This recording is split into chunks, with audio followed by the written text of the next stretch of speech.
Mr. Attorney General, Brad, Dave McIntosh, and I, as National Co-Chairman, would like to introduce Brad Reynolds and present him with this gavel as Convention Chairman. Thank you very much.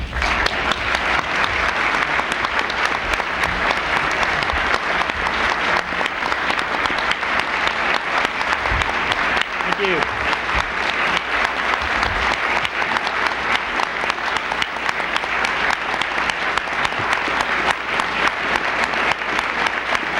I'll have to use this as a prerogative of the chair. Thank you very much. I will certainly make use of this gavel if I need to, but not to cut off anybody's remarks in the next 2 days, because every word is one that we're all going to want to hear. Let me welcome all of you to the first annual Federalist Society convention here in sunny Washington, D.C. I am truly honored to have been asked to chair this, the bicentennial year of the Constitution, to chair this Federalist Society convention on changing the law, the role of lawyers, judges, and legislators. The Society has sponsored a number of highly successful symposia in the past, including last year's conference on the First Amendment held in Palo Alto in March, and on the separation of powers held in Chicago in November. And the Society is also planning a symposium in April of this year on the crisis in legal theory and the revival of classical jurisprudence. And I hope that many of you will also be able to attend that conference. The recently retired Chief Justice Warren Burger, a good friend of the Federalist Society, has been compelled by the press of his duties as chairman of the Commission on the Bicentennial of the Constitution to send his regrets that he will be unable to attend. He has kindly arranged for the Commission to distribute pocket copies of the Constitution that everyone should have in their folders and in their possession. And feel free, don't be bashful, open it up and read it. Because of the scale of this convention, which is larger than any that the Society has sponsored in the past, I'm certain that some among you may not be fully familiar with what the Federalist Society does. The Society is, like many of its members, relatively young, having been founded in 1982 by a group of law students at Yale and the University of Chicago, dissatisfied with the lack of balance in legal education. Consisting in the main of conservatives and libertarians interested in the current legal order, the Federalist Society is committed to individual freedom, to the principle of separation of governmental powers, particularly judicial restraint and federalism, and to the notion that it is the province and duty of the judiciary to say what the law is, not what it should be. The Society has attempted to promote these values through the sponsorship of legal debate and scholarship, and has built a conservative intellectual network at all levels of the legal community. Today, the Society is a national organization with lawyer and student chapters throughout the country.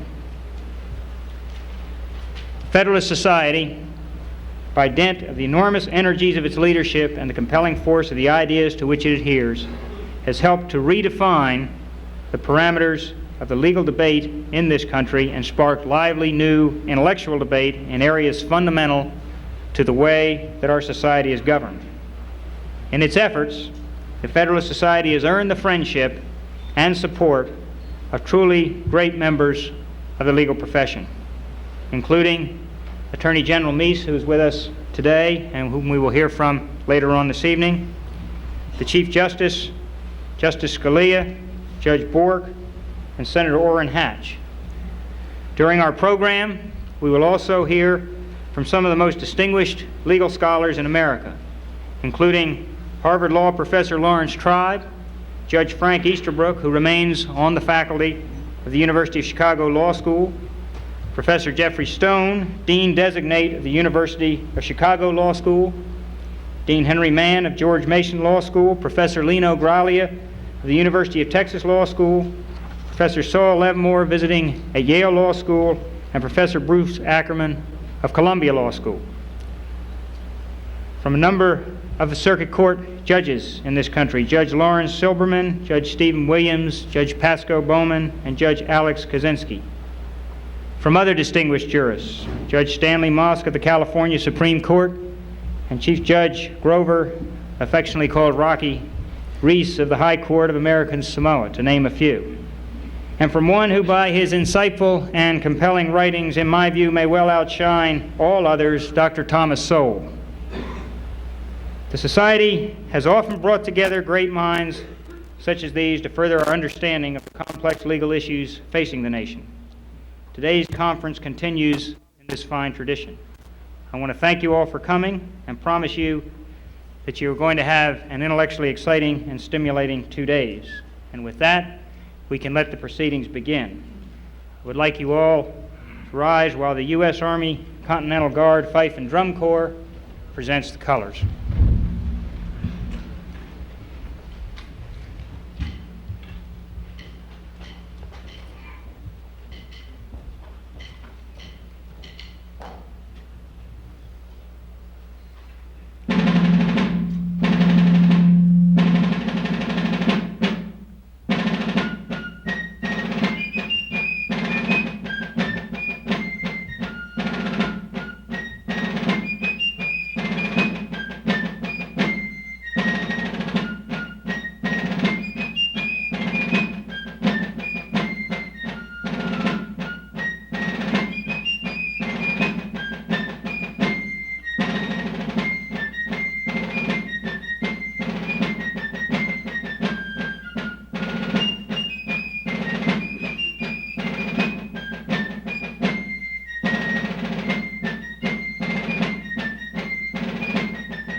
I would like now to introduce to you one of this administration's very best. Boyden Gray is no stranger to the Federalist Society, having participated in its symposium last year at Stanford on the First Amendment. Boyden attended Harvard College and the University of North Carolina Law School, where he was editor-in-chief of the Law Review and graduated first in his class. After law school, he clerked for Chief Justice Earl Warren in the 1968 term. Before joining the administration, Boyden was a partner at Wilmer Cutler and Pickering and established a lasting reputation as one of Washington's very best lawyers. In 1961, he became legal counsel to the Vice President and was later he acquired a second hat as the counselor to the Vice President. Without any further ado, it's my distinct pleasure to introduce a very good friend and close colleague, Boyden Gray.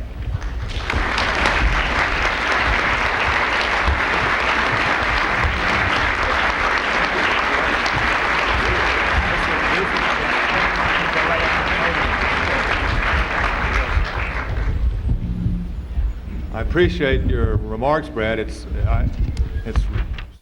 amusing to me that I am the one who needs introduction to you, not the Vice President. But nevertheless, it has been asked for me to introduce him, and I just want to make one point, since you all know who he is, that he's not a lawyer. And sometimes I think that his views of lawyers don't differ that much from those of Falstaff. But he does respect them. But there's one anecdote which I think I should tell. This had to do with the Regulatory Reform Bill 5 years ago when we were sitting down in the Vice President's Hill office to go over with Senator Laxalt some details of a pending Regulatory Reform Bill that was then before the Congress, before the Senate. And Senator Laxalt, who handled this marvelously well, pulled sort of a fast one on us and allowed into the briefing Senator Bumpers, who was not on the schedule so far as we knew, and we had not briefed the Vice President about his particular presentation. And he was going to make a pitch to the Vice President about his Bumpers Amendment, which was then in the second or third generation of revision, then known as grandbaby bumpers. It may be great-grandbaby by now, but and I want to point out to you that the legislation was never passed. But he came in and made one of the most elegant and scholarly disquisitions on the Bumpers Amendment that has ever been heard. It could have been, if it had been transcribed, it could go in word for word into the Harvard Law Review. The trouble is, he went on for quite some time, eyes were glazing over, and he paused, took a breath, and said, "Now, George, you know how important this subject is, and I need not go on too much longer." And the Vice President said, "Hold it, Dale. Two things. First, I'm not a lawyer, and number two, I haven't understood a word you've said since you said hello." He does, however, have respect for us, I think. And without any more ado, I'd like to introduce the Vice President of the United States.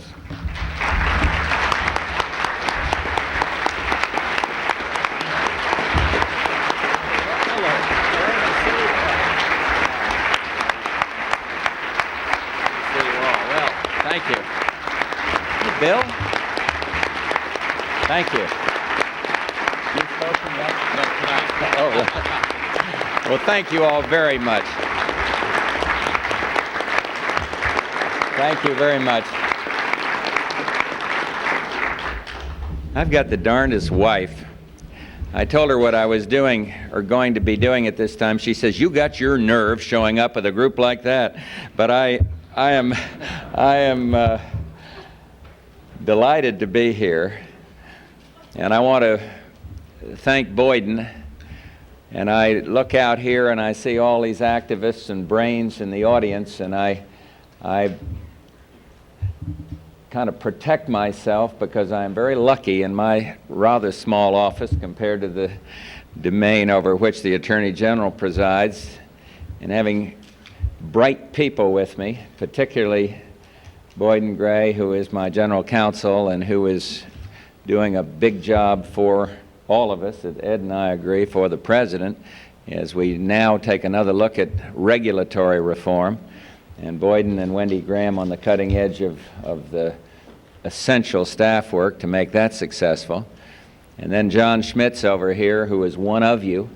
In fact, in our little office, we give him credit for being one of the founders, or at least one of the most interested early on in this Federalist Society. So I'm here, and I'm delighted to be here, and I want to pay my respects to Brad Reynolds, with whom we work. You know, there's public perceptions and there's private observations, and I think it is well established nationally and internationally that in Brad Reynolds we have an exceptionally bright human being. But I have also seen that compassionate side, the side that shows a special concern for the disadvantaged and opportunity for them. And one of the joys I get in my job is seeing these additional dimensions, and so I salute him, and I'm just delighted to be here. Boyden talked about that story and my run-in with an exceptionally bright Rhodes Scholar from the other side of the aisle, Dale Bumpers. That really came from the story of the guy that called in, having seen one of these marvelous advertisements on television, called the 800 number of the friendly insurance company. And a voice said, "Hello," and the customer said, "Well, wait a minute." He said, "I'd like to know a little more about your exciting key man, insurance, that plan I've been seeing on television. He said also on your Medigap program. And lastly, I'm very much interested in, if I take a higher deductible, what that results in terms of lower premiums. And the voice said, at the end, he said, look, I'm the janitor here. When I said hello, that's all I know about insurance. Well, that brings me to the Federalist Society. And you have, though, I know this, that you have made already in a rather short life a considerable, indispensable, I'd say, contribution to the dialogue about the rule of law, which lies at the heart of the great freedoms that I am convinced many of us in our country take for granted every single day of our lives. And I salute you for this intellectual vigor in framing the issues, and also for the contributions that Ed and Brad and Boyden have told me that you've made to this administration. You know, as I was getting together these remarks for this afternoon, I couldn't help but think of the late Justice Potter Stewart. As Ed knows, he was a very dear friend of mine. Barbara and I lived on the same street here, known him for years, knew him before we came here even many, many years ago. Very close friend. And I think each of us probably can cite, in your instances, law professors or judges that shape your thinking, but Potter really helped shape my views about the rule of judges, perhaps more than any single individual. And he was a man of extraordinary integrity and certainly ability and wisdom, and indeed I'd say humility. His humility, his sense of his own mortal limitations was what struck you. And he used to say that the greatest difficulty on the bench was to avoid the temptation to allow his sense of what was good policy to substitute for his judgment of what the law required. And to resist the temptation is a judge's greatest virtue, and one, I might add, that we look for in our judicial appointments, as exemplified by the new Chief Justice and indeed by Justice Scalia, who I believe is going to or has already addressed this distinguished group. I agree with Potter Stewart about the need for lawyers and judges to be restrained and disciplined in the exercise of power. But I think it's important to add that the other two branches must be equally disciplined in their exercise of power. And this means that the legislative and the executive, in interpreting the Constitution subject to the Supreme Court's final constitutional review, must constantly recognize the limits imposed on them, even as they urge the judicial branch to recognize the constitutional limits on the judiciary. Now, let me just take this opportunity to pose a question here at the end about how the framers intended the executive branch to interact with the legislative branch with the conduct of foreign policy.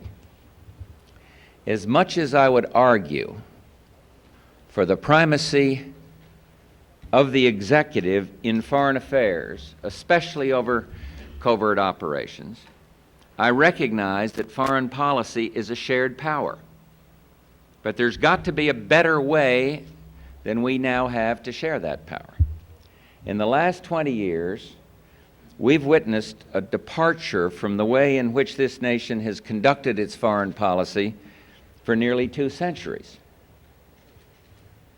Congress has asserted an increasing and influential role in the day-to-day micromanagement of foreign policy, of foreign operations, if you will. And at the same time, Congress, through its use of law, rather than the executive's traditional tools of diplomacy and negotiation, has ushered the courts and lawyers into an uncomfortable but very visible role in the development of our foreign policy. I don't believe that the founders intended that our foreign policy should be conducted or reviewed by grand juries. And I know that de Tocqueville observed 150 years ago that we Americans have a great tendency to convert difficult political issues into legal ones. But this can go too far. And I don't believe the founders anticipated or intended judicial intervention into foreign policy. My understanding is that Hamilton and the founders fought to focus the conduct of our foreign policy in one man, the President, so that we as a nation would be able to act quickly, decisively, and where necessary, secretly, to achieve his goals abroad. The envisioned role for Congress was political, not regulatory. There was no role envisioned for the courts. And my own feeling is that we must simplify, deregulate, if you will, the conduct of foreign policy generally and covert actions particularly. Now, in our anti-terrorist report a year ago that Attorney General Meese had such a fruitful hand in formulating, we suggested, and that I chaired, we suggested a joint intelligence committee as a way of building mutual confidence and reducing tensions, reducing leaks, getting rid of the inefficiencies in the conduct of foreign policy. Establishing such a single committee might make it possible to ensure that covert activity is confined to the CIA, subject to appropriate but disciplined executive and legislative oversight that is based on mutual trust, not complicated regulations that frustrate the development of the trust. I believe it would be consistent with the theme of your conference then to inquire whether the founders have anything to teach us about the shared nature of the conduct of foreign policy. What role, if any, for the lawyers in the judiciary, and as for the two political branches, what is the proper role for each? I guess when you're in Congress, as I was some years ago, you want Congress to have more of a say in foreign policy. And when you're in the executive branch, and you see an erosion of the president's ability to conduct foreign affairs, not talking just about this president, an erosion of presidential authority, and I think it has taken place, you understandably look at it from the executive standpoint. Yours is an exceptional group. And can't you help to find a way to establish under the law with objectivity what the proper balance is? For example, and I don't know, Ed, that we really have done any, maybe your department has kind of definitive thinking on this. For example, did the War Powers Act encroach too far on presidential power? Are the proliferating congressional committee hearings compatible with the view of the Founding Fathers? Can the Congress properly dictate the micromanagement of foreign policy by an increased use of subcommittees and use of the appropriations process? Or to shift the focus, now from the other side, should an administration be required in advance of operations to consult or advise Congress? These are key questions. And if there ever was a group that has the intellectual facility to address them, it's this one. And I hope somewhere along the line, maybe not at this particular conference, but as time goes by, you'll find a way to help us, not just the administration, not just the Congress, but I'd say America as a whole, by finding the answers to these very complex questions. This was supposed to be not a lecture. I saw it billed as a lecture. That's awfully awesome. And it's certainly not a speech. In the trade, it's called a cameo appearance or a drop-by. But I'm sure glad you asked me over. Thank you very, very much.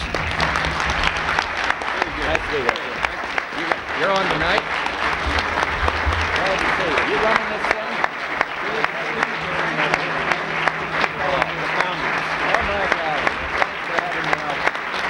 see you, Brad. I hope it wasn't too cosmetic. Thank you all. Thank you. Oh, all right. Okay. Thank you all very much. Mr. Vice President, thank you very, very much for those thoughtful and thought-provoking remarks. In sincere appreciation of you taking some of your very precious time to spend a few minutes with us and to help us to kick off this convention, on behalf of the Federalist Society, I would like to present you with a full set of the new Federalist Society ties, which can be purchased in the lobby for... Oh, they're beautiful. Oh, they're wonderful. Thank you very much. Thank you very Brad. much. Thank you all. Thank you. We'll see you guys. Thanks a lot.